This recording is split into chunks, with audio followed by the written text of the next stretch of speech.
You're watching Leafs Morning Take with host Nick Alberga and former NHLer Jay Rosehill. The show starts now.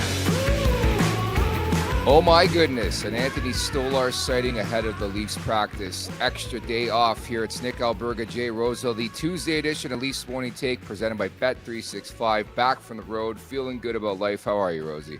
But what does it all mean, Basil? I don't know if that he's very close. It's great to see, but I've written him off for this series. Yeah, man. It is what it is. I just think there's more to do before we start talking about Antonius Stolaris. But I always appreciate a good Austin Powers reference. I'll tell you right now. What a trilogy of films. Well, there three or four? There were three, right? Three. Classicness, no question. Very quotable. Just so good. So happy to be home, Rosie. It's kind of interesting, too, the extra day off. Very seldom do you get in this series. And I wonder, who does it favor, the Maple Leafs or the Florida Panthers, who have played a lot of hockey the last couple of years? Who do you think? I would say the Maple Dinks, just because they need to regroup. The momentum was kind of in their favor. Also, all the heat and fireworks at the end of the game, I don't think really is going to favor them.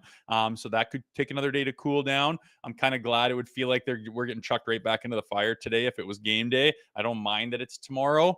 It sucks off of a loss and a real heavy one too. So that part of it isn't ideal, but I do think it favors the Maple Leafs, if anybody.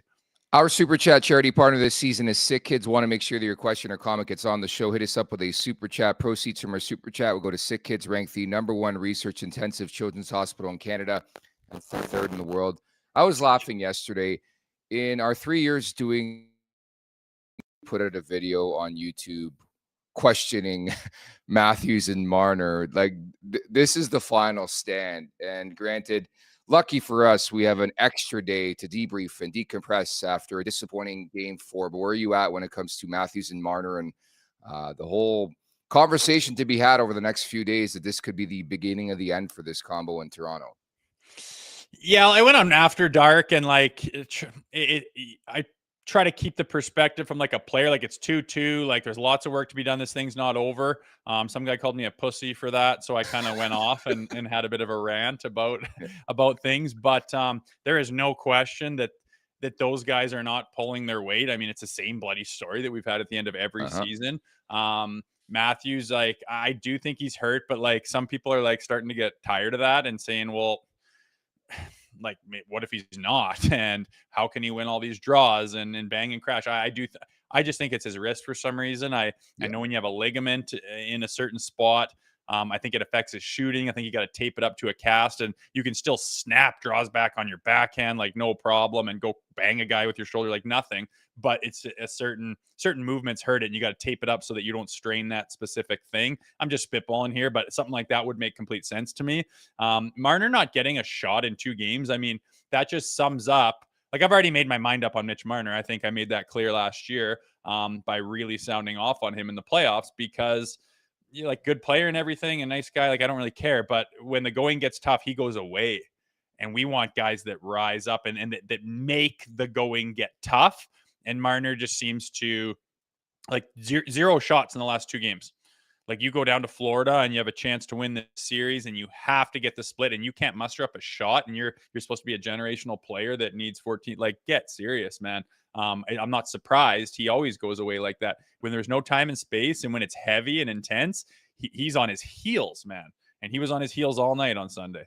3 shots on goal in the last 3 games for Mitch Marner. And, of course, Craig Berube was asked about it in one of the off days yesterday and said, yeah, he's got to be more direct, more linear. Like, it's going to be the same conversations, but I'm so fatigued with the Marner doesn't show up in a playoff game storyline. But you got to call a spade, Rosie. I mean, Nylander's had moments in this postseason. Tavares has been great. Nyes has been great. At the end of the day, this team will win this series, and I think a lot of the reason why would be Matthews and Marner. Like, Matthews just needs to score. He needs to score, regardless of what's going on. Marner needs to set him up, or Marner needs to score. Like, they need to have an impact, a la what Mikko Rantanen is doing right now with the Dallas Stars. Would you agree with that? Oh, big time. It would be massive. And I mean, if they were, I think that this is a 3-1 series easily. And it's not. My whole thing right now is like, you have to go back and find a way to play like and make the game into what the first 2 games were, where you can get some flow and some space and some time, and you can bury and you can score, and it's a fireworks game. That was a shutdown clinic masterclass by the Florida Panthers on Sunday. As much as those guys didn't look great, you also have to lean towards your opponent and say, oh my God, like you could not have played a better playoff game as far as everyone being on the same page, complete execution. There was no time and no space for the Toronto Maple Leafs out there. So you got to find a way to make that not the reality in game 5. But what does terrify me is that what if the Panthers have woken up and they're able to access that every game? There's not a team in the NHL that has a chance. Mitch Marner, Matthew, it doesn't matter. They play like that, nobody wins. They're the best team in the world. No one can play that good of hockey. It is playoff. It is everything. You've got a Vezina winning goaltender. Your D are big and skilled and move the puck. Your forwards are clutch. They're mean. They're skilled. Everyone's doing the same goddamn thing, and they are all executing perfectly, and they all know how to do it, and they're gamers and they're dogs. Like, bye. They're winning the cup. That's it. They're the best team in the world. But they're not machines. They're not perfect. And it's not easy to play like that every single game. So the only hope is that the Panthers can't play like that the rest of the series. And I'm hoping the juju of going back to Toronto and to figuring out how to dictate the game in the way that they did in the first 2 games, is going to be huge for them. And I mean, the way they started off, 4 penalties in a row, the first period's a total wash. Momentum was garbage. And like, you got to shelf that and see if you can dictate the play in game 5.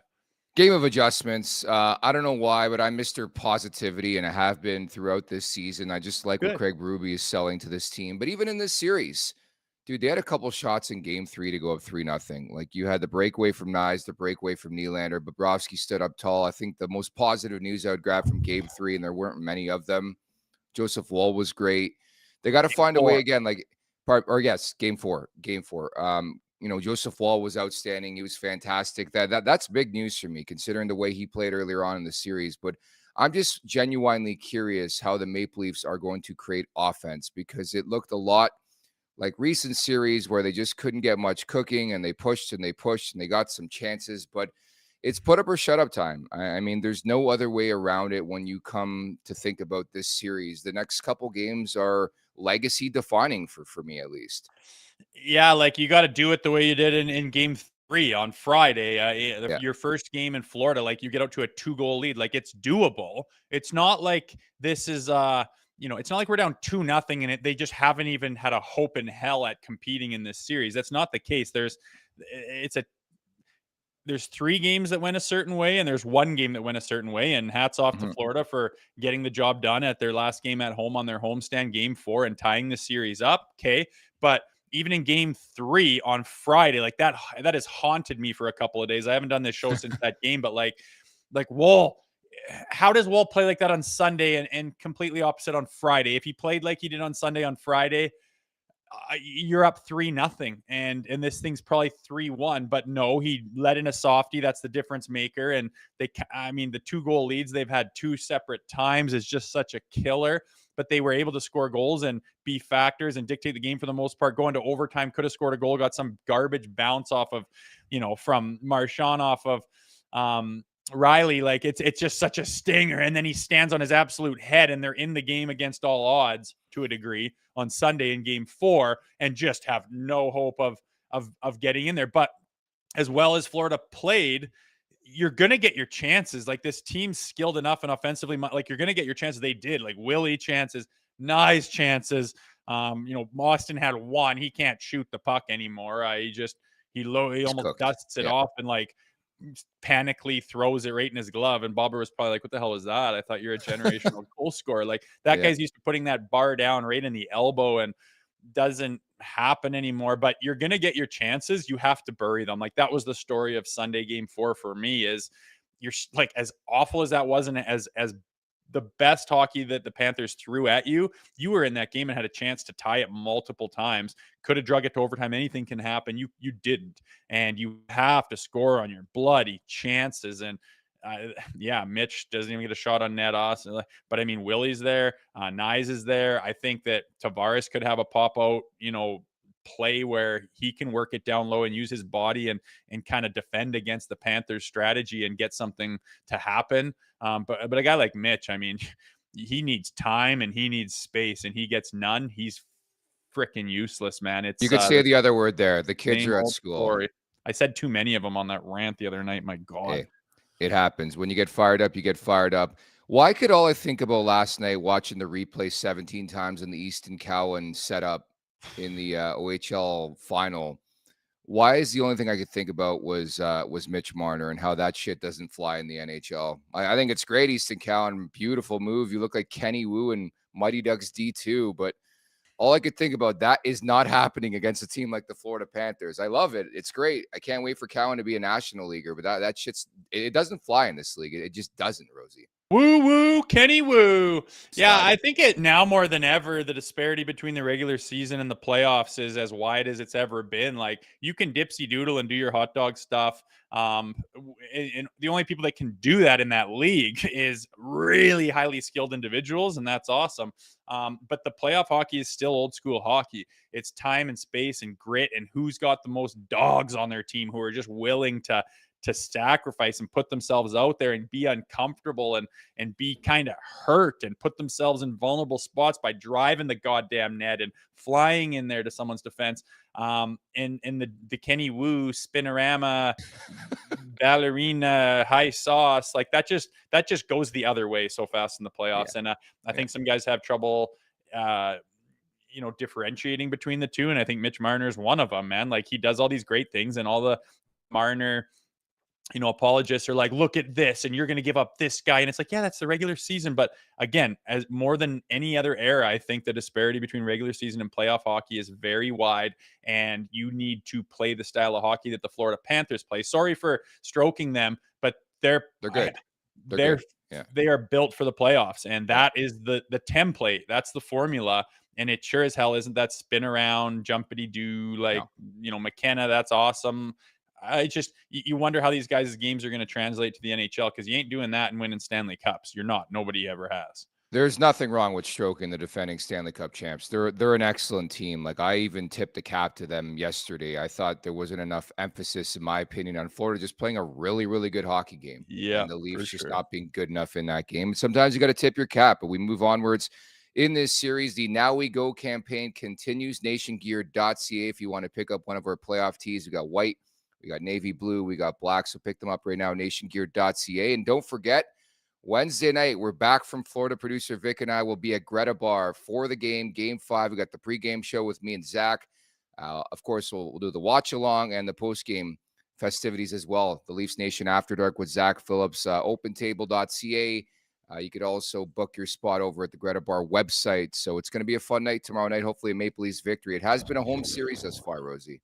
I almost Hulk Hogan'd my Now We Go shirt off of myself when the game was over. I was sitting there going, it's donezo. Like, I can't believe we just watched that. It was such a nightmare. It was flashes of playoff pasts, and I just about hulked it and just chucked, because I put it on to be like, get that good juju back. Like, I remember starting the Ottawa series, unreal. Starting this series, unreal. And I looked at it, and then I was like, no, you're going to regret that. You're going to need that later. Just chill out. So I didn't Hulk Hogan it right off of my body, but I was close. It was a frustrating game, but wallowing in frustration doesn't get you very far, and hopefully those guys are regrouping, and like you said, you get back on home ice. Some people say a series doesn't even start until you lose on home ice, and nobody's done that yet. So she's totally up for grabs, man. I do have my fear that if Florida plays the same way, they won't be able to beat them. That's a very possible reality, but this is sport, and nobody knows what's going to happen. And I'm very interested to see if they can just get the first goal in Game 5 at home. I mean, my spirits will change instantly. You just can't be shut down the way you were shut down on Sunday in Game 4. I genuinely feel like this team has turned the corner in the playoffs. Will it be enough to beat the Florida Panthers? I just don't know. They're again, we're not stroking them. They're a really, really good team. There's a reason why they were the favorite in this series. There's a reason why they were profoundly the favorite in Game 3 and 4. And we'll see what the Maple Leafs have in them the next couple games leading up to a potential Game 7. I've summoned one of the best here, Rosie. I had to on the way home yesterday. I'm like, who could we talk to maybe get some good juju? Well, how about somebody who's won 9 Stanley Cups, the greatest coach ever Scotty Bowman's going to drop by in about 15 minutes here, Rosie. That's impossible to win 9 Stanley Cups, I thought. Yeah, absolute legend. And Think about that. We want to make a conference final as Leaf fans. This guy's won 9 times. it's like, what are you wearing? One of your rings on your thumb? That's outrageous. Experience that you'll never find again. No. It's pretty awesome we can get this guy on and pick his brain a little bit, because he's seen the best. He knows what it looks like, and he's done it over and over and over and over again, to the point of it's laughable how many rings this man has. So awesome to have him on. Got a couple questions for him. The GOAT, Scotty Bowman, in about 15 minutes from now at the Leafs Nation 4-1. Hit that like button, hit that subscribe button. Leafs Morning Take wherever you find your podcast. Make sure to leave us a 5-star review. And don't forget to visit theleafsnation.com. We have a series of super chats to get to in support of sick kids. John Gallagher, will start with you. Columbus and Montreal, Rosie, 34, running out of chances. Ooh, this is a good one from friend of the show, Tammy. Split M&M up if neither of them get going, and put McMahon on to get him going. Put OEL on the power play. Something needs to change, because I'm losing my mind watching the same shit with the same lineup. I thought it was fascinating last game, Rosie, where I think there was a couple shifts where they actually flipped Nylander and Marner, and there were some opportunities, but then they went back to the same old same, which again, we're not against, but it's a good question leading up to game 5 here, isn't it? Yeah, there are some questions about it. I mean, I don't like the way Sheldon Keefe would just blend them up, and it seems like panic and it seems like desperation when you do that. Chief, I think, is more of a stick with what you have and it'll sort itself out kind of guy. But there are definitely questions like that. I'm not totally against it, especially when you get into one of those games like game 4 where you just can't find anything. Like you got to start to mix it up and see if anything can click. I get that. The power play, I would not mind seeing OEL up top at all. I just think his presence and his vision from up top is just better suited because these guys are taking away your time and space so much. These like Mitch is just so high risk. Sometimes he lets a guy get right to him, and then he goes, I'm going to spin it through my legs to this guy that I'm pretty sure is there. It's like, God damn it, man. You are the last guy back, and that's not going to solve it. So I wouldn't mind OEL, but the question is, who do you take off? Do you pull Johnny T off and put him? Like, who do you pull off if you're going to put in a D-man up top? It wouldn't be nice for me. It would not be nice. Yeah. So exactly, I don't know. We'll see. Who is it then? You can't take JT off. Maybe it's Marner. You can't. Who are you taking off? It's Matthews, Marner, Nylander. Those guys are staples there. Like it would have to be Nyes, and I don't want to take Nyes off that unit. Well, it isn't Nyes if you ask me. Nyes is the one that's going to dig one out against this Florida Panthers kill. And that kid's different, man. Every game. Like, did you see that play in the first period? It was like a PK, and he was 1-on-4 in the O-zone, and he won the puck battle. Like, I was like, how? I know, and like we're getting the pucks deep and stuff, and it's north-south hockey, Craig Berube. But in that game, they weren't skating, man. Like the Florida Panthers were skating. You have to, if you're going to be everywhere and take away time and space, you have to get there through effort, and that's what they did to a T. Our guys, like, we don't dump the puck to give it away. Like, that's what people don't. You dump it to get it back, and the only way you get it back, dumping and chasing, is chasing the forecheck with numbers, like a 2-1-2 forecheck or a hard one with the second guy, seeing if they're going behind the net to the weak side, and then hard, and the other guy busts his ass back through the middle, and the third man is ready to pounce, and you swarm them, and you cause turnovers and wreak havoc and get the puck back and get ozone time. So many times I look at the one forechecker, I'm like, where's everyone else? And yeah, they're probably changing because they were just hemmed in their D zone, but you have to do things together collectively if you're going to have success, because chasing the game around against that team, no. And when you do get it, you're in absolute panic mode because you're overwhelmed by them and what they're doing to you and the pressure they put on you. So you have to combat that, and you have to spin the tables a little bit and put that kind of hockey back in the lap of the Florida Panthers and make them run around and throw it around and panic and have some turnovers and giveaways. So different mentality for sure. Nyes leads the charge with that. And unfortunately, that's what you need to do. And that's not what Mitch Marner does. And that's why he doesn't have success in the playoffs. Like, I've already made my mind up on him. I'm not having that conversation until after the season. There's no point. He's there. We need him. If you're special, fucking do something right now because they need it. And we're going to be having the same conversation. So I'm not there yet. I don't like to do that before the season's over. It seems like such a pussy thing to do. Like, let's talk about how we're going to lose. Like, what are you talking about? We're in it right now. It's tied up and you've just won recently 2 games against this big, heavy team. Go do it again. Like, I'm with you. Let's go. I don't love everything. They're not the perfect team by any stretch, but why would we pick a team apart before it's over? Like, I'll go balls down on that when it's time, but I need Mitch to do something big. I know it's not your jam.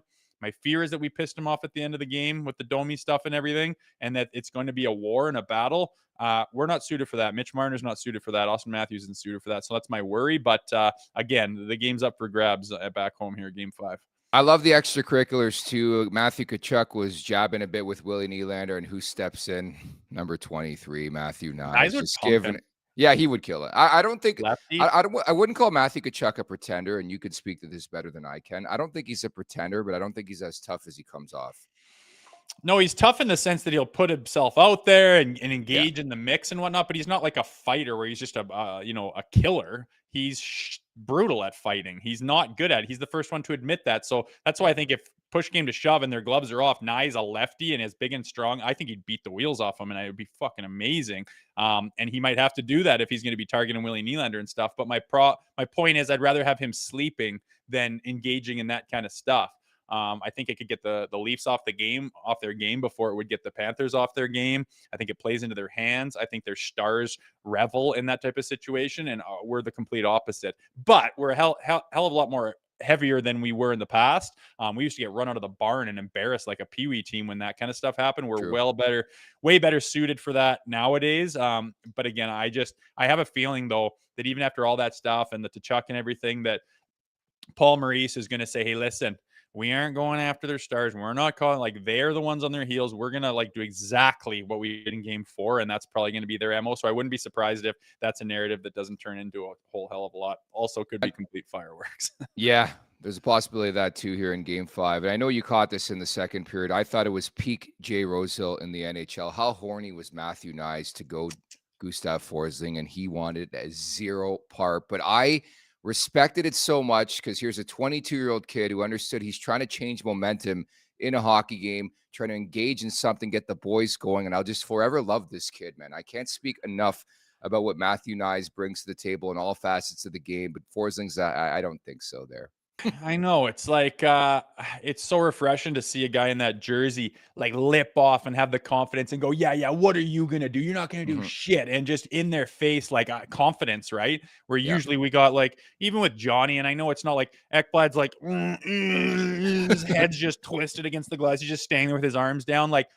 Knock that hand off of your face and get right on his collar under his frickin' throat and go, what are you doing? I don't care. You don't have to fight the guy. You're not going to take a penalty, but just to stand. Oh, it's such a tough look. And usually we're the ones on our heels. I love Kniesy for getting on his toes and going, well, what do you think you're going to do to me? You try me out. I will fucking bite your head off. You are nothing. And just get in there. And they're like, wow, we're not used to that kind of pushback. It's so nice to see. He's one of the few guys. McCabe will do it a little bit. Different guys step up, but I love it I think it was Bennett too, was kind of standing there tripping off, and then bump. He ends up on his side. And it was McCabe, I think, coming in, and him and Benoit. We got guys to do more of that. It was OEL on that one. OEL's yeah, that's true. He's got a little of that snarl too. Yeah. True. Love it, man. It's just, again, we got to remind ourselves what the pieces we have in place to be successful. That wasn't as much as it wasn't our best effort in game 4, it was their best effort. That's the best. That's the kitchen sink they threw at you. Yep. And if you bury on one of the chances that you had, you're in the game. So, I mean, that's a positive, right? And I don't know if they can access that again. I hope they can't. I don't know if it'll be different on home ice for the Toronto Maple Leafs, but they've got the lineup matchup and the changes to be made. That's why I wonder if Craig Berube is willing to change the lineup, because it went so well before at home for them in game 1 and 2. We will see. At the end of the day, I don't think bringing in David Kampf is going to be the deal breaker. It's going to come from those guys, and someone has to step up. John Gallagher, another super chat in support of Sick Kids. He is requesting Ryan Reeves' entrance. That's what he wants. He wants Revo. Yeah, I know. And people say that, and I love the mentality of it, but like he hasn't played in how long? He's going to be such a 3 months. distraction. He's going to stand out like a sore thumb, and he's going to be running around headhunting, trying to bury somebody. And someone's going to dive. Someone's going to lay there like they hurt. Someone's going to turn their back at the last minute and pile into the boards. There's going to be a huge old kerfuffle, and maybe Reeves starts throwing uppercuts and beats the wheels off some guy. And we're going to be down 5-minute power play, and they're going to score 1 or 2 on it. Yeah. And you're going to be sitting there looking at elimination. Everyone's going to go, well, is that what you wanted? Did you get what you want? Congrats. Like you lost. It's not the answer to me, unfortunately, Yeah. as much as I want it to be. I played that role. I would love to be the guy to get called in and make a difference. But in today's NHL at this level, with all the scrutiny this series is under, it's not what's going to happen. No way. No way. A move like that, maybe you make for like game 1 to set a tone of a series, not in game 5. Like every shift is so important right now. Like the series is on the line. It really, really is. Like I truly believe the first couple games are feel out games. And like now it's down to a best of 3. What do you got, man? Yeah, it's on the line for both. It's up for grabs. Yep. They're tied. Like people, there's such a mentality in Leafs Nation, which was part of my rant of that. Like we're done. We're not done. down 3-1. The Leafs are not down 3-1, 3-0 here. Exactly. It sure feels like it. And that's ghosts of playoff pass, fine. And yeah, again, if the Panthers play that way every single game, it's going to be very difficult. But that was their best. That's the Panthers' best. That's them firing on all cylinders. And again, like if Nyzy just buries that backhand open netter there in the third, totally different game. It was a couple minutes later, his next shift, he gets a breakaway, and I really thought he was going to like pull one of those moves that he has before with he's got sick hands, even at full speed. He didn't have a guy on his hip to warrant like firing one off quick.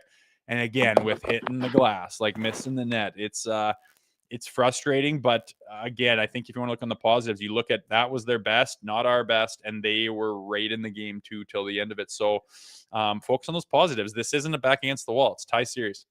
Maybe it's a defeatist mentality. I was just happy Nyes was in a position to make a play. We can't say that about some other guys in the team, right? Like he just always seems to be the guy who elevates. And Bobrovsky made a good save. Like that was probably the big moment in the game there in the third period.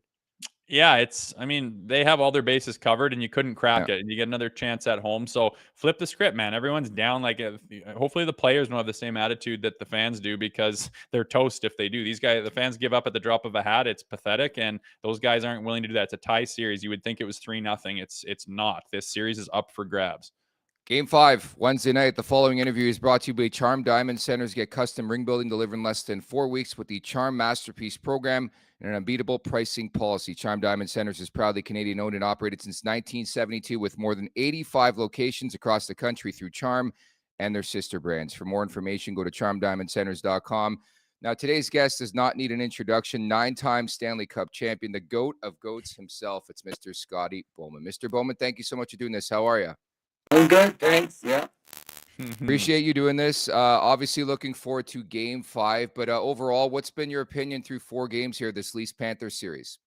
Well, yeah, I think home ice has meant a lot to these teams. I felt that the Panthers would come back at home and have a pretty solid game. They've had pretty good record there. And, I still wonder, I thought the other night that it was such a tight game that maybe the Leafs power play was going to be the difference because it is very dangerous. I mean, there's a lot of people on that power play, that they weren't maybe getting the shots through. Bobrovsky was pretty solid compared to what he did in Toronto. And I think that was a difference in the game. But there's no question that the Panthers can shut you down. They've done it. I mean, their record at the end of the second period when they lead is amazing. They look like they came back pretty good in that game, Yeah, Mr. Bowman, in these playoffs, we see really good teams not accomplish much. We see really good players not accomplish much. When you think of playoff success, what is the first thing that comes to mind? Well, the ability to defend is not easy now in the NHL. It never is easy, but probably more so now. It seems the team's power plays are pretty dangerous. And I would say that's the biggest difference to me is the teams can you hold the other team from scoring, 3 or 4 goals? I mean, it's pretty difficult if you're going to have to score 4 or 5 goals to win games in the playoffs. That's not that easy. And when you take the last game in Florida, that 1-0 goal was early and it held up until you're only within a shot of getting tied up again. And then that that was quite a play that Bennett made for that goal. And there was some mistakes on it, but that's why goals go in. But I think the ability to really turn the switch when you're in the lead position, you're not taking a lot of penalties. You got to get a commitment from everybody, and it does seem now that the teams that can use more players, even the other night, the Panthers, or maybe it was the first game, they took out three regular forwards. Well, they were their bottom 3 maybe, but they put in 3 new ones. And even last night watching the game, Edmonton did the same thing. It's a, the pace is really heavy, and the hitting and all the close plays that they're all tough calls, whether they're penalties or not. We sit at home and we get all the camera work that the referees on the ice don't get those cameras that we get. And I think that makes it tough it's easy to criticize them. I was always that way too. We could criticize them, but we didn't have the replays when I coached that they have now. Well, that's exactly it. And we agreed, Rosie and I, the last couple of days, that those calls were warranted. You just can't take 4 minor penalties in period 1 against defending Cup champs and expect to win. But I was curious to get sort of your opinion on the process, because I do feel, and the eye test tells me, this Leafs team is different in the Stanley Cup playoffs. Do you think they have what it takes to get to that next level, maybe go on a deep run here? Well, the question mark going in was goaltending in the playoffs, but you couldn't get much better goaltending than they got the other night. That was a goaltender's battle. I wouldn't confuse the two of them, because one's experienced and the other's. I did see Wall play in Tampa a couple of years ago, and I was impressed. But it's not easy coming in off the bench and taking over with all the pressure going on. But I think the goaltending is the big factor, and I don't think the Leafs this go around, there's not much finger pointing at the type of goaltending they're getting. So, you kind of hope is that your offense can click in without without losing some defense, because goals are hard to come by. And I don't think that they have to be discouraged, the fact that they didn't score the other night, because coming home in Toronto, the first 2 games, they had you could say, well, Bobrovsky didn't have a great game, but he had a lot of work, a lot of tough shots, a lot of, you had to make a lot of decisions. And that would be the thing that Toronto, coming home should give them. They earned first place. It was quite a battle. I don't think those teams really worried about it. Like maybe Toronto wanted it more than, because I go to a lot of games in Tampa, and I know going down the stretch, the finishing first to me would have been pretty crucial in that division. But here we are now. Toronto did get first place, and what they do now is they got a chance to win this thing, and they got to start winning at home. Keep winning at home. Yeah, I was curious to ask you, some players are able to elevate their game and be called playoff performers. You look at Austin Matthews, kind of a shell of himself right now, and Mitch Marner, that's kind of always been his tag. Is there anything that you see that those guys could do to find more success when the game gets tough, like in Game 4? Well, there's always a tendency when you're on the power play, especially, that and it's 6-1, half a dozen the other. Should you be taking shots? The possession game is important now in the NHL. It's not easy to get the puck back a lot of times, because if you don't have the puck a lot and you're checking, you get a lot of stick penalties now. Your stick gets caught. It gets caught going up on players' upper their heads and making contact. It gets caught on the hands. So you got to be careful. So I think that's the way I look at it, is that they maybe could be making sure they get the shots from the right spots, but don't pass up. Maybe I thought if there was any criticism the other night, although you know the way that Tampa, every team kills penalties differently. Like when you watch some of the teams, like I think it was Carolina, I was watching. It's kind of an old style of killing penalties. It's aggressive. That you have only 4, and the other team has 5. You have an extra man, but the moment that you give these players that hold the puck on the side a little bit of extra time, they're going to pick apart and make the right play. So what a lot of teams do, they not a lot of them, but the good penalty killers, it seems to me, they don't give you time. As I'm going to check one player, my three other players, I'm killing a penalty. They're going somewhere. Now, obviously, they have to practice that. They have to make the right decision. They have to pick the right guys because one is going to be open. But they try to eliminate the most dangerous 3 other guys.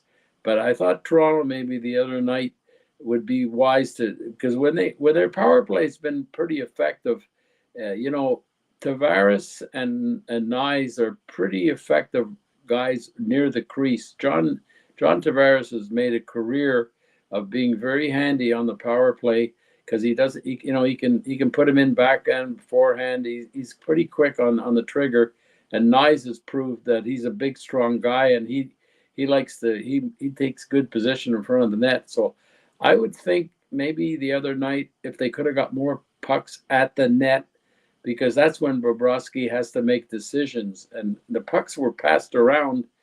And it looked dangerous, but it's never dangerous until the puck gets near the front of the net. And that's what I would think. Too pretty. I think they got to simplify the power play, and who better to say it than you, right? Well, you don't when you're on the power play, the one thing you don't want a deflection by the defending team to get the puck out. You're fearful that the puck's going to get over the blue line, and then you're going to lose another 15 or 20 seconds. So I mean, sometimes you can be too careful. You're trying to put the puck through sticks and things like that. You got to make sure you don't have turnovers. But pucks at the net, to me, on the power play. I know there's some teams that take too many shots during the regular time when there's no power plays. They think, well, every shot, that theory that people say every shot is never a bad play. Well, not in today's game. I don't think. I spent so much time. I went over to Russia with the late Fred Shiro in the early 70s before we even played in the playoffs against Philly. I was with Montreal, and that was the thing that I came away from Russia, and we would play them on tournaments and games, and they would get 12 and 15 shots, and we would end up with 35. Even the famous game in Montreal, we outshot them, but they only shot the puck when it was going in the net, and they weren't big defensive players in those days. The Russian system was always, we're going to hold the puck 70 minutes, 70 out of 10. Every 10 minutes, we're going to keep it 7 minutes. So that's why I'd like to see if Toronto could get more pucks to the net. Mr. Bowman, before I'm finished, I need to pick your brain. You've watched this series. You've seen these teams. What is your prediction for this series? Who comes out on top? I have a feeling that Toronto, this would be their biggest opportunity they've had since I've been watching the playoffs. They did win that one series and get through, and the overtime goal by John Tavares. I was at that game in Tampa. Right. But this is a big opportunity for them because in other years, they didn't have home ice advantage, I don't think, and now they have it. So I would think that they've got to get they're not kids anymore. They're not 20 and 21, 22. This team is probably as good a team as they'll have going forward, although we know the cap's going crazy in the next 4 or 5 years, but this is as good a chance as they'll have. So I would think if they can hold on to their home ice advantage, they've been a pretty solid team all year. I think they got a 60-40 chance. with Tampa. I wouldn't want to have to go to Tampa though, down a game. I would much rather go to Tampa, like forcing them to play with their backs against the wall, and still got the seventh game, because the fans in Toronto seem to be more not rowdy, but they're louder than they've been in other years. I think they feel the same thing. I mean, this team finished first place. Now it's up to them. They have to prove that. I'm still a big supporter of, in the playoffs, to get in these later rounds. Home ice can help you an awful lot, even though the rinks are different, are the same now, different than they were in my day. But I'm big on home ice. It's the confidence. Leafs Nation, very, very confident. They should be play the role of Craig Berube. What's the messaging ahead of Game 5 to the team here? Yeah, that's right. You got a man that's won the cup, so it's not like you're not on new territory for him. What would you say to the boys ahead of Game 5 if you're Craig Berube? I wouldn't say an awful lot. Try to break the tenseness that you don't. I think it's.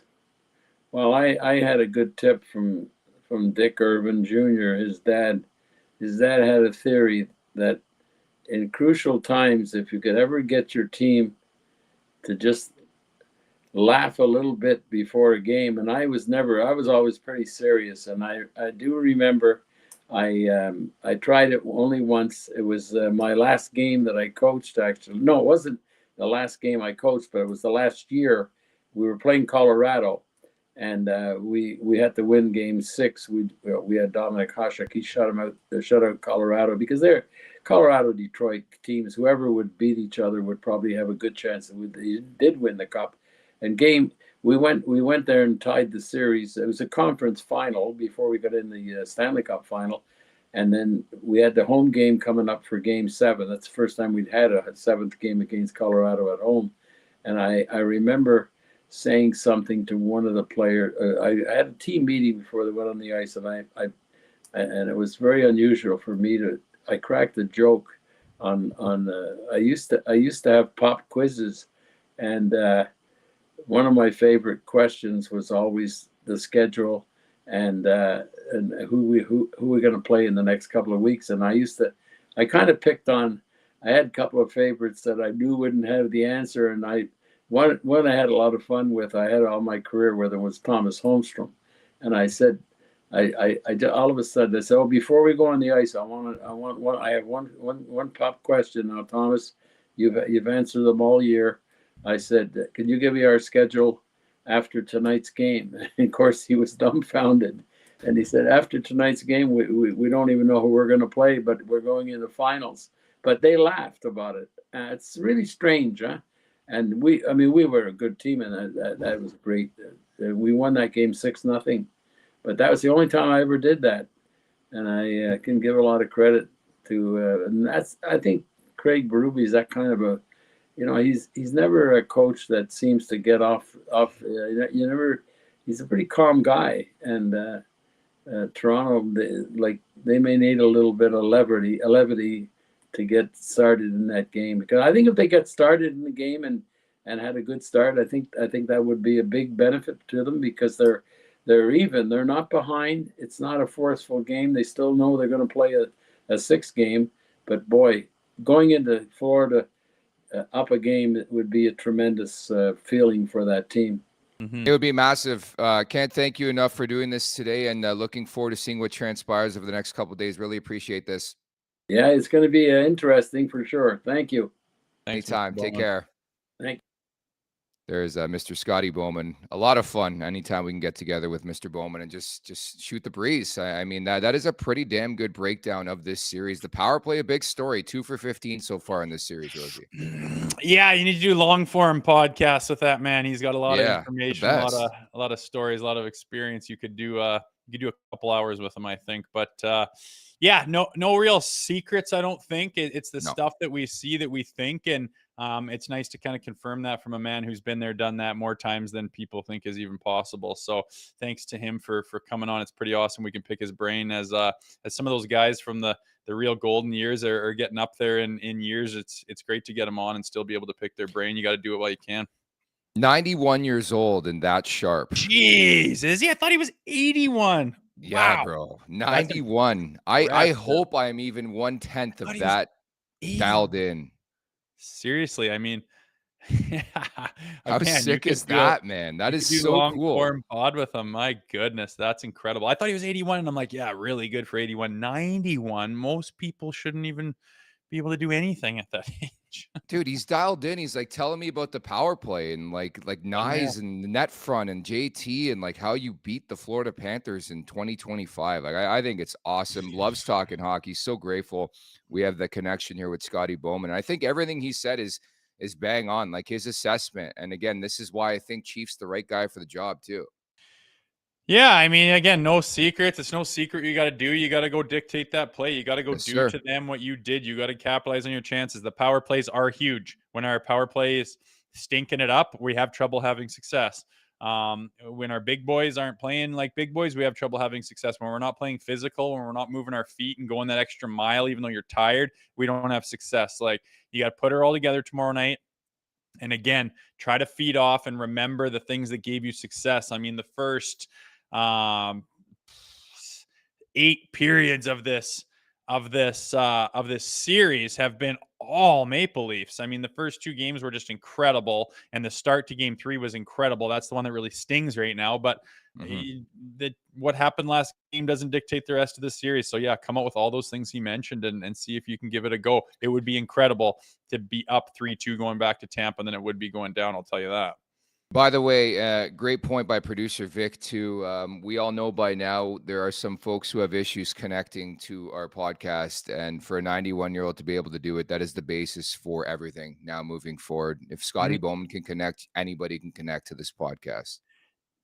No excuses from here on out, everybody. We appreciate our guests, but goodness gracious, fucking know what a mute button is or figure out how to click OK on something. Goodness gracious. Yeah, it's very, very interesting when it comes to that aspect. We forgot to mention as well, and again, I don't read too much into practice lines and people practicing or not practicing, but no Oliver Ekman-Larsson at practice today for the Maple Leafs. In terms of line configurations, Nyes, Matthews, Marner, Pacioretty, Tavares, Nylander, McMahon, Domi, Holmberg, Lorenz, Lawton, Yarncroke. I wouldn't read too much into that. I think the Leafs are very, very coy. So is every team this time of year. But we did see a pairing of Benoit and Hakanpää today, but I wouldn't put much stock, I believe. And I think OEL would play game 5 here. Yeah, he's a wily veteran, and he can take a day off if he feels like it would benefit him more than going out for a twirl. So yeah, not reading too much into that. Not even gonna touch it. It is that's what happens this time of year. Guys like that can take a night off or a day off or stay off the ice if they feel like they can. Craig Berube he gets it, man. You can take that if you need to. My question is, like, what's the point of Matthews practicing? Like, he didn't participate in the morning skate the other day. What is the point of practicing? Why don't you just stay fresh for the game? I just doesn't make sense to me.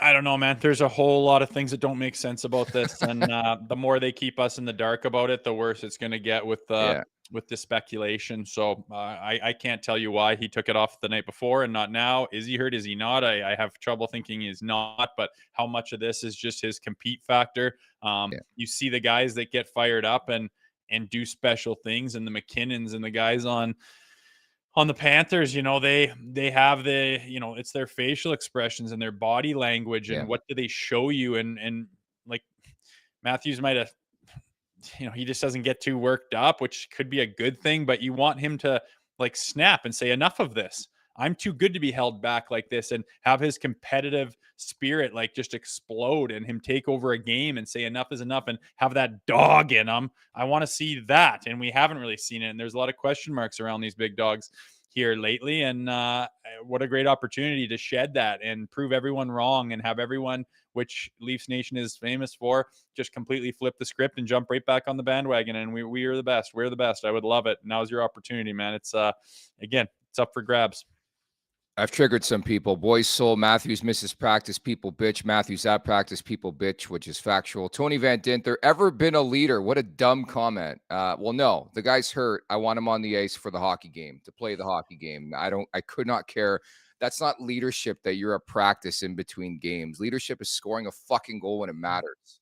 I didn't care that he missed practice the other day. I know what it's like to be in that room, and some guys, especially at that time of year, it's like, what do you need to be prepared for the game? It's not get your ass out there and work, and you're at the touches, NHL level. man. You don't need that anymore. You're the highest level that you can get to. There's no more leagues above you. You're a veteran as well, and you're a big part of the team who crunches a lot of minutes. You can decide if you're going to go out there for a freaking loop and shoot 20-minute buzz. Like it's irrelevant to me. I snapped there for a second. Sorry, we're feeling positive again. Just score a goal, man. It's like you don't like 69 goals last year. We got 2 and 10 here. You're at Pacioretty level. Pacioretty gets 750K or whatever he gets. Anyways, it's time now for the crispy hot take of the day. That wasn't the hot take, believe it or not. Presented by the Ninja Crispy 4-in-1 portable glass air fryer. Meet the first of its kind. The Ninja Crispy portable cooking system. The power of a full-sized air fryer in the palm of your hand. So you can cook big or small batches. Just prep it, crisp it, serve it, and store it all in one. It is an all-in-one system. It includes 4-quart, 6-cup tempura glass containers and 2 storage lids. The Ninja Crispy is thermal shock resistant and can go from frozen to crispy in minutes. With the Crispy Power Pod, you get the power of a full-sized air fryer in the palm of your hands. The 4-quart container fits 4 pounds of chicken or veggies. Cook a personal-sized meal in 7 minutes. In the 6-cup container, Max Crisp, bake, air fry, and recrisp. With the Ninja Crispy, you can prep, cook, and store anything from crispy favorites to one-dish meals. Visit their website in the link in the show description, and stay tuned for your chance to win a free Ninja Crispy. Producer Vic, scorching hot take as he spent the entire day at the Miami airport. You ready for this? Hit me. From producer Vic, the Leafs should scratch Bob McMahon, but not for Nick Robertson. That would it mean for David Kampf, if I had to guess. Yes. It's tough when some of those guys that you would love, like we talked going into the playoffs, if this guy can rise up and elevate his game, like you've seen how Nyes has elevated his game. Is everyone going to be him? No, but some semblance of that, some compete level that you didn't know they had would be great. I wonder about Bobby McMahon. He kind of got hot for a bit there and got some accolades, but there's been a lot of time throughout the season where he's just kind of not doing anything. You could see him yesterday or the last game try to elevate his game a little bit and be physical, and he just sees a guy's numbers and hits them into the boards, takes a penalty. Like some guys have it, some guys don't. I just don't know if David Kampf is going to come in and be the answer. You know, you saw how that game, played out and how little time and space they had. Is David Kampf going to make any difference? I don't think so. I don't. And would Nick Robertson again in that game? I don't think he's got the ability to push through that. And there's just too many passengers. I think Bobby McMahon is what they need to do to get over that hump. I think Bobby McMahon's better suited for it.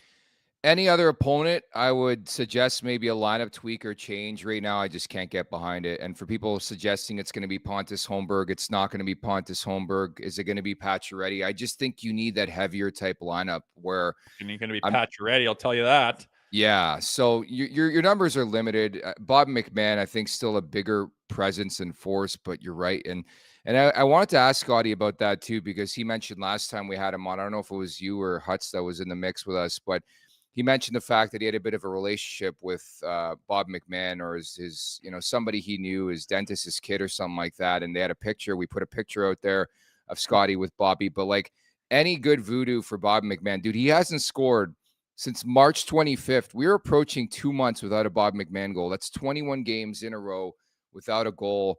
I'm just going to say it right now. If Bob McMahon scores a goal at some point in time for the duration balance of this series, they win this series. Like it just, the margin for error is so slim. You just need that goal, Rosie.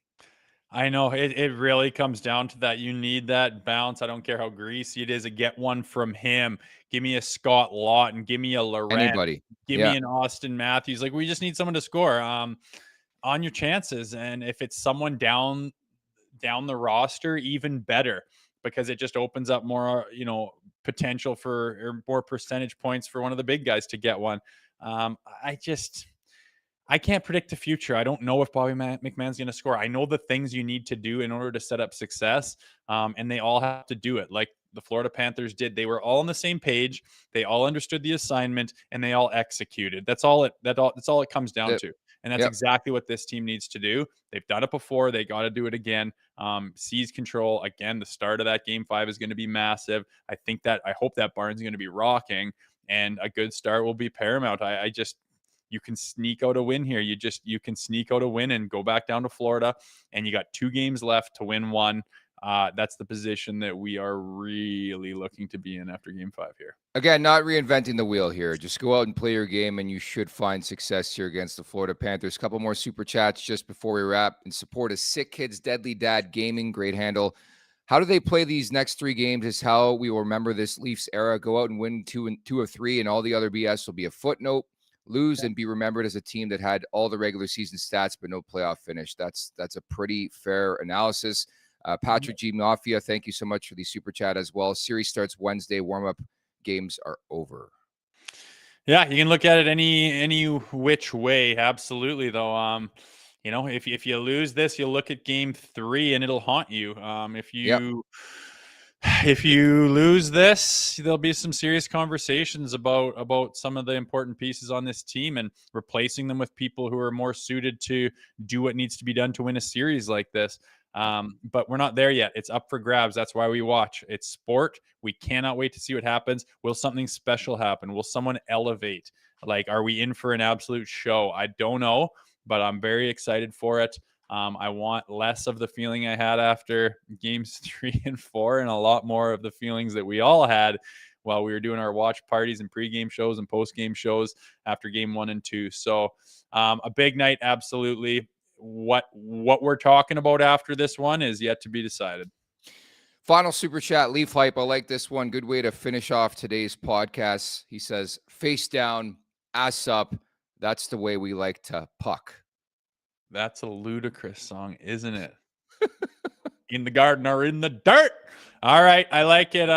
Something like that. My lyrics are a little messed up, but I want to get in the exactly action for Stanley Cup playoffs at Bet365. They got you. I cut you off. My apologies. For game props, player props, totals, and the money line. It's tough when we're not in person. I appreciate the in-person shows when we do them, by the way. You can even bet on futures like series winners, conference champions, the Stanley Cup champions, and much, much more. Whatever your bet is, it's never ordinary at Bet365. Download the app and get in on the game. An official partner of the Stanley Cup playoffs. Must be 19 or older, Ontario only. Please play responsibly.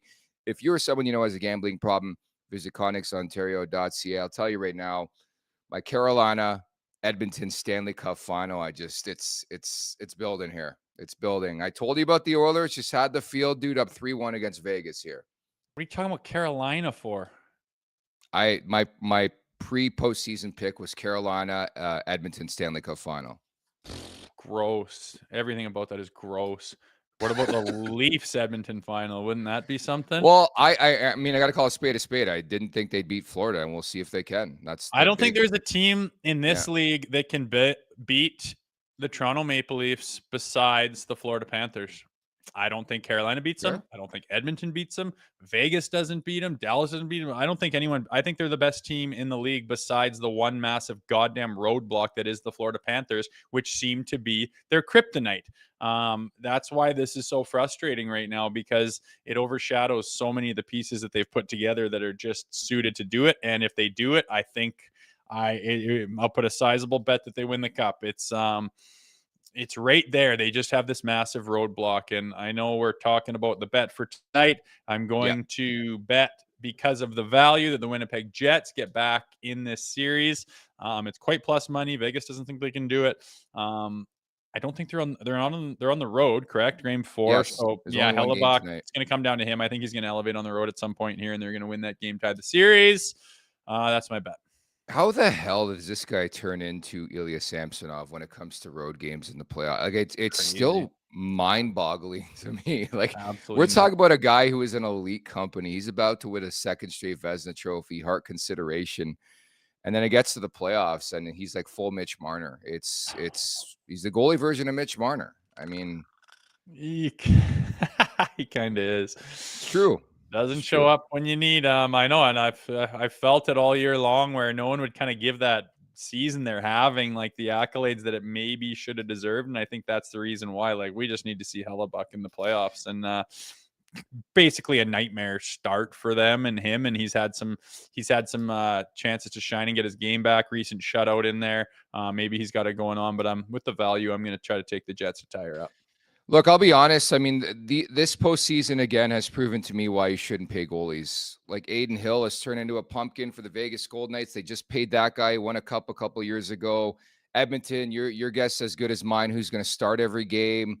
Stolarz has been banged up. Like every series has had a goaltending conundrum. I just can't pay these guys. Like, you think that's going to age well? The Shesterkin contract with the Rangers? You're crazy. You're crazy. Yeah, I know. Look at it's weird because they're so important. I'm like, why do goalies only make $7 million? Like, why doesn't someone give a goalie $12 million? I mean, that you don't win without them, and I guess that's why. But producer Vic's laughing at me. He says he picks the 4 losses and cherry picks these goddamn numbers. But in those losses, 7.72 save percentage, 6.65 goals again. Those are monsters. But again, heart consideration, another Vezina. He's got to find it at some point in time, and I'm riding with him. I like plus money, baby. I like plus money. I'm trying to figure out. Oh, he's played 4 road games. Has Hellebuck. Those are his road record numbers in the playoffs. 4 games. 772, 665. Producer Vic, always on the ball. Appreciate that. Okay, Rosie. We'll we'll reconvene tomorrow. The next biggest game of the Core 4 era. That's how we're billing it. They all are, man. That's what this time of year is all about. Every game's monster. I am full fan mode. My mood is dependent on how they play. I'm not sitting in the same place. I'm going to the basement for next game. Just an absolute pigeon like everybody else. I love it though. It's exciting. Yeah, it's exciting for me too. Again, we've put the question out there so many times. What is 34? What's 16 going to bring to the table? We're going to get another chapter to that 70,000 page book tomorrow night. But even if that's my thing, even if they don't like steal the show, this team's still capable of winning. Yes. That's the thing. They've proven that. I mean, I hope nothing more than the story happens where one of them pops off and puts the team on their shoulders, even though they've never done that before. I want that, of course. But even if they don't, that doesn't mean they lose the game. I mean, if they lose this series, the story will be they didn't. Absolutely, and rightfully so. But this team's actually good enough to still get that grindy game and still get that goal and still get that performance by the goaltender and blocking all the shots in the D and playing physical, and someone gets a bounce and someone grinds one out, and that can still absolutely happen. The team's good enough to do it, even if you get average performances from those two guys.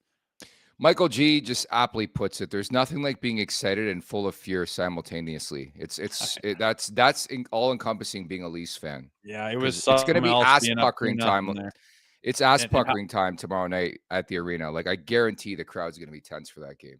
Well, that's kind of why I went off on that rant on the After Dark show. Like, they feel that, man. I remember being in the room and the amount of press and the questions they're asking. You can just tell everyone's turned on you, and then you win 2 in a row and everything's different. You feel it like crazy. And I mean, for them to drop that game, like for everyone just to bail, it's still tied. Like, does the first 2 games mean nothing to everybody? It's that kind of thing. But it's a gross feeling. I hope that the players don't have their ass puckered up as much as some of the fans did after that thing, because again, this thing's still up for grabs, man.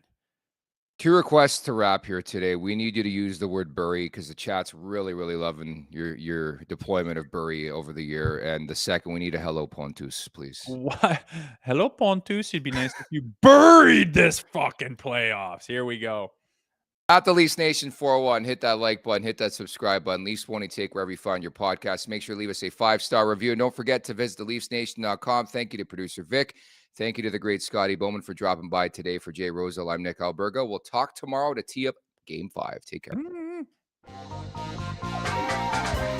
Make sure to check out more of our content right here on the Leafs Nation YouTube page. We got long-form interviews. We got clips. We got epic rants by Jay Rosehill. We simply have it all. And don't forget, you can find out much more at theleafsnation.com. Thanks so much for watching.